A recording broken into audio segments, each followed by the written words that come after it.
Hello student, कैसे हैं आप लोग। आई होप अच्छे होंगे। तो चलिए आज जो है क्लास 12 का हम लोग इलेक्ट्रोस्टैटिक्स देखने वाले हैं, जो कि सबसे फर्स्ट चैप्टर है। और इस इलेक्ट्रोस्टैटिक्स के अंदर बेसिकली आज हम लोग चार्ज के बारे में पढ़ने वाले हैं। तो चार्ज का कॉन्सेप्ट क्या होता है, चार्ज को हम कितने तरीके से प्रोड्यूस कर सकते हैं, that means production of charge के बारे में पढ़ने वाले हैं।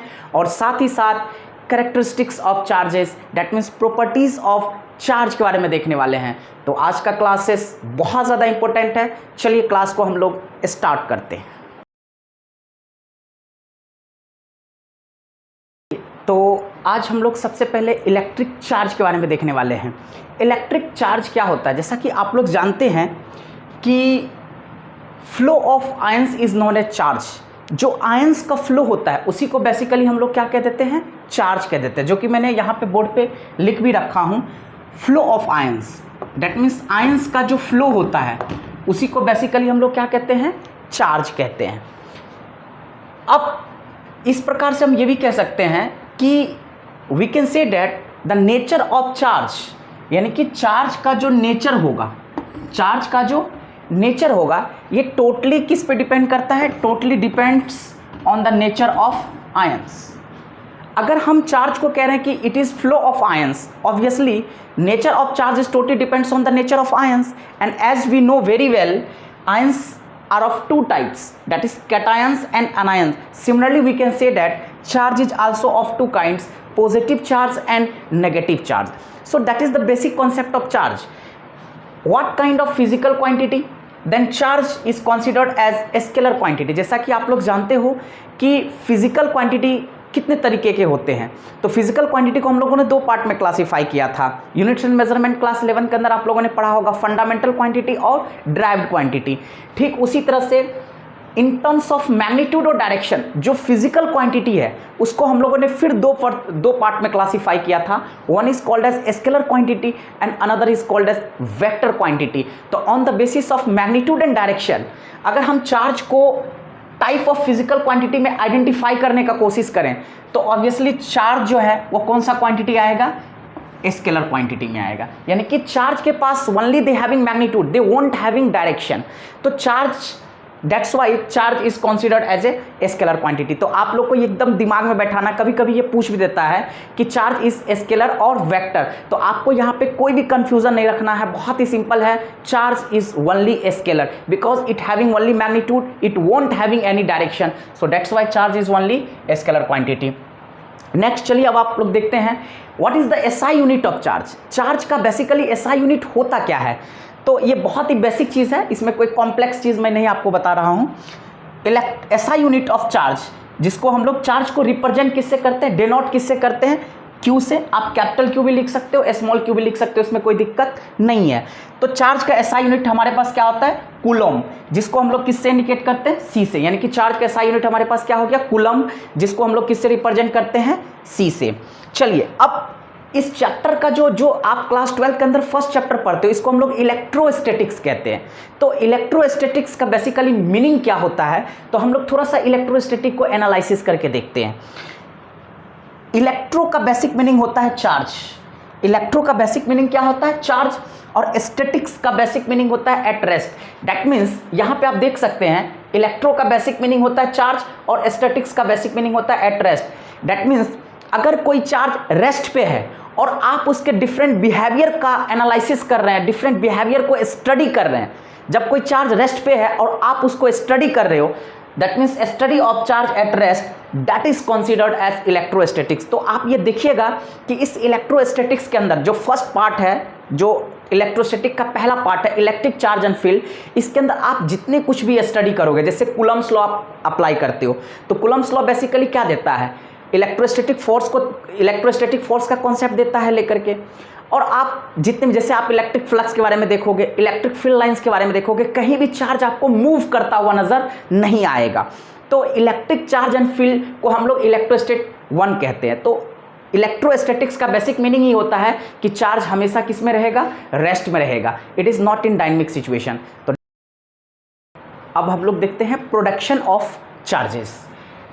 दैट मीन्स चार्ज को हम कितने मेथड से प्रोड्यूस कर सकते हैं, that means what are the methods by which we can actually produce the charges. तो हमारे पास 3 मेथड है जिसके जरिए हम चार्ज को प्रोड्यूस कर सकते हैं। सबसे पहला मेथड है बाय फ्रिक्शनल मेथड या बाय फ्रिक्शन हम लोग कहते हैं, इसको हम लोग रबिंग भी कह देते हैं। दूसरा हमारे पास बाय इंडक्शन और तीसरा है हमारे पास बाय कंडक्टर। ये मेनली फॉर कंडक्टर्स होता है क्योंकि कंडक्टर के पास क्या होता है, चार्ज कैरियर होता है। इंसुलेटर के पास कोई भी चार्ज कैरियर नहीं होता है। अब हम इसको एक explanation with illustration, that means हम इसको एक एग्जाम्पल के जरिए एक्सप्लेन करते हैं ताकि आपको बहुत अच्छे से तीनों मेथड आपको समझ में आ जाए।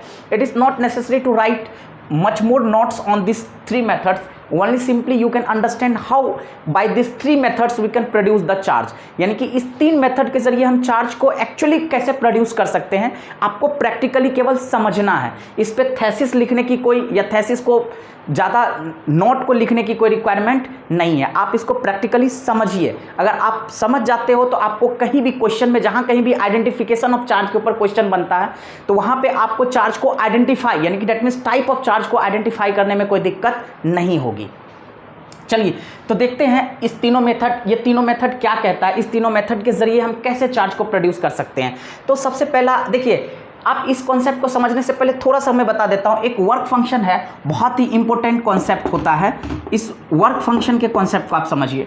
वर्क फंक्शन बेसिकली क्या होता है, आप लोग जानते हो कि कोई भी एटम है तो ऑटोमेटिकली एक एटम के अंदर क्या होता है, न्यूक्लियस होता है, न्यूक्लियस के अंदर प्रोटॉन और न्यूट्रॉन होता है और इलेक्ट्रॉन चारों ओर क्या करता है, ऑर्बिट में रिवॉल्व करते रहता है। तो अगर आप किसी एक इलेक्ट्रॉन को रिमूव करना चाहते हो तो एक इलेक्ट्रॉन को रिमूव करने के लिए जो मिनिमम अमाउंट ऑफ एनर्जी का रिक्वायरमेंट है वही हमारा क्या देता है, वर्क फंक्शन देता है। तो अगर आप किसी भी बॉडी से एक इलेक्ट्रॉन को रिलीज करना चाहते हो तो without work function you can not release, और जब तक आयंस रिलीज नहीं होगा तब तक किसी के ऊपर चार्ज डेवलप नहीं होगा। तो बेसिकली वर्क फंक्शन वही चीज़ होता है, आपको सबसे पहले इलेक्ट्रॉन को क्या करना पड़ेगा, इजेक्ट करना पड़ेगा, क्योंकि आयंस जो डेवलप होगा वो इन द फॉर्म ऑफ क्या होगा, पार्टिकल्स, जैसे इलेक्ट्रॉन, प्रोटॉन, न्यूट्रॉन। तो इसी फॉर्मेट में आयंस क्या होगा, रिलीज होगा। तो इसलिए वर्क फंक्शन बहुत ज़्यादा रोल प्ले करता है चार्ज को प्रोड्यूस करने में। तो ये मिनिमम अमाउंट ऑफ एनर्जी होता है जो एक इलेक्ट्रॉन को रिमूव करने के लिए मुझे रिक्वायर्ड है। देखिए यहाँ पे एक एग्जांपल के जरिए मैं आपको समझा रहा हूँ। मान लेते हैं आपके पास ऑयली हेयर है और किसी ऑयली हेयर के साथ, जैसे यहाँ पे आप देख रहे हो कि कॉम्ब है, मैंने रफली जैसा मुझे आया मैंने स्केच को ड्रॉ कर दिया है। आप लोग बस केवल समझने पे ध्यान रखिएगा, इधर उधर पे ध्यान मत रखिएगा कि सर का ड्राइंग हो सकता है ड्राइंग मेरा ख़राब भी हो, तो इसमें आपको ज़्यादा माइंड मत कीजिएगा, आपको केवल कॉन्सेप्ट समझने से मतलब है। ये मान लेते हैं ये हमारे पास ऑयली हेयर है और यहाँ पे कॉम्ब है, दोनों को मैंने एक दूसरे के साथ क्या किया, फ्रिक्शन किया, that means frictional method, that means rubbing किया। तो रबिंग करने के बाद थोड़ा देर के बाद मैंने this method is called as rubbing, यानी कि कॉम्ब और ये ऑयली हेयर आपस में क्या हो रहा है, एक दूसरे के साथ रब हो रहा है, दैट मीन्स फ्रिक्शन हो रहा है। तो फ्रिक्शन के जरिए ये कॉम्ब क्या होगा, थोड़ी देर के बाद आयोनाइज हो गया। ये कॉम्ब आयोनाइज किसके चलते हुआ, by the concept of work function, क्योंकि यहाँ से जो इलेक्ट्रॉन्स है वो निकल करके किसके ऊपर आ गया, कॉम्ब के ऊपर हो गया, तो कॉम्ब आयोनाइज हो गया। तो सबसे पहला गेम समझिए यहाँ पे कि अगर कॉम्ब आयोनाइज हुआ तो यहाँ पे सोर्स की तरह कौन बिहेव कर रहा है, ऑयली हेयर। तो ऑब्वियसली जो भी सोर्स होगा वो हमेशा डोनर होगा और जिसके ऊपर आयंस आया वो कहीं ना कहीं एक्सेप्टर है, तो उसके ऊपर हमेशा कौन सा चार्ज होना चाहिए, नेगेटिव। तो ये सोर्स है इसलिए इसके ऊपर कौन सा चार्ज आएगा, पॉजिटिव। कॉम्ब एक्सेप्टर है इसलिए इसके ऊपर कौन सा चार्ज आएगा, नेगेटिव। तो इस तरीके से हम चार्ज को क्या करते हैं, आइडेंटिफाई करते हैं। तो यहाँ पे फ्रिक्शन के जरिए क्या हुआ, कॉम्ब के ऊपर आयंस डेवलप हो गया।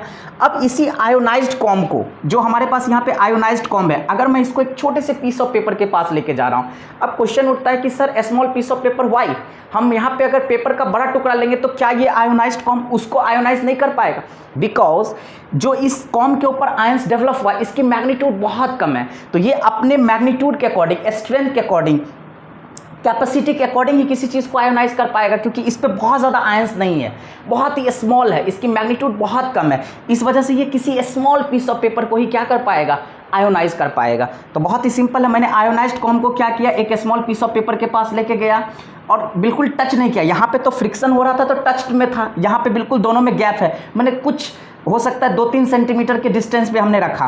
तो बाय दिस अब धीरे धीरे क्या हो गया, ये जो आयोनाइज्ड कॉम्ब है ये स्मॉल पीस ऑफ पेपर को क्या करेगा, आयोनाइज कर देगा। तो this method is called as induction, क्योंकि यहाँ पे दोनों, यानी कि एक तरह से यहाँ पे ये सोर्स है और ये क्या है, ऑब्जेक्ट है, यानी कि ये डोनर है और ये एक्सेप्टर है, लेकिन दोनों आपस में फिजिकली टच्ड नहीं है, दोनों के बीच में गैप है।